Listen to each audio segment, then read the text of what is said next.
આજે આપણે બનાવીશું ઉકળતા પાણીની ઢોકળી, જે ફક્ત 10 જ મિનિટમાં તૈયાર થાય છે. એના માટે 1 કપ ચણાનો લોટ, એમાં મીઠું, મરચું, લીમડો, હળદર અને 1 વાટકી પાણીથી સૌપ્રથમ હલાવી લેવું. તેમાં ગાંઠા પડવા ન જોઈએ. પછી ધીમે ધીમે બીજું 2 કપ પાણી એડ કરવું અને પાણીને ઉકળતું તૈયાર રાખવું. પછી 2 સરખી ડીશ લેવી અને એમાં પતલું ખીરું પાથરી ડીશને ઉકળતા પાણી ઉપર મૂકવી અને પછી તેના પર ઢાંકણ ઢાંકી દેવું. થઈ ગયા બાદ તેના ઉપર તેલ અને મરચું લગાડી અને કોઈ પણ શેપમાં તમે કાપી શકો છો.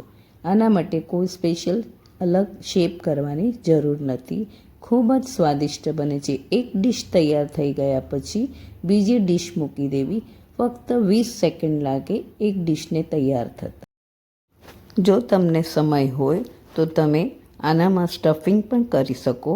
કોપરું, કોથમીર, લીલા મરચાંનું સ્ટફિંગ કરી એના ઉપર તેલ લગાડી અને એનો રોલ વાળી અને એક પ્લેટમાં સર્વ કરવું. ઉપર કોથમીરથી ગાર્નિશ કરવું. ખૂબ જ સ્વાદિષ્ટ 10 મિનિટમાં તૈયાર થતી વાનગી. તમને જો આ વાનગી પસંદ પડી હોય તો મારી ચેનલને સબસ્ક્રાઈબ કરજો. Thank you very much. બીજું સ્ટફિંગ કરવું હોય તો સેવ, સિંગદાણા, કોથમીર, મીઠું એ બધું મિક્સ કરી અને એના ઉપર પાથરી ફરીથી તેના ઉપર તેલ લગાડી અને રોલ વાળી અને ડીશમાં સર્વ કરવું. ડીશની ઉપર તમે રાઈ, જીરું અને તલનો વઘાર પણ કરી શકો છો.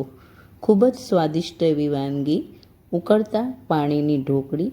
એકવાર જરૂરથી ટ્રાય કરજો અને પસંદ આવી તો કમેન્ટ, લાઈક અને શેર જરૂરથી કરજો.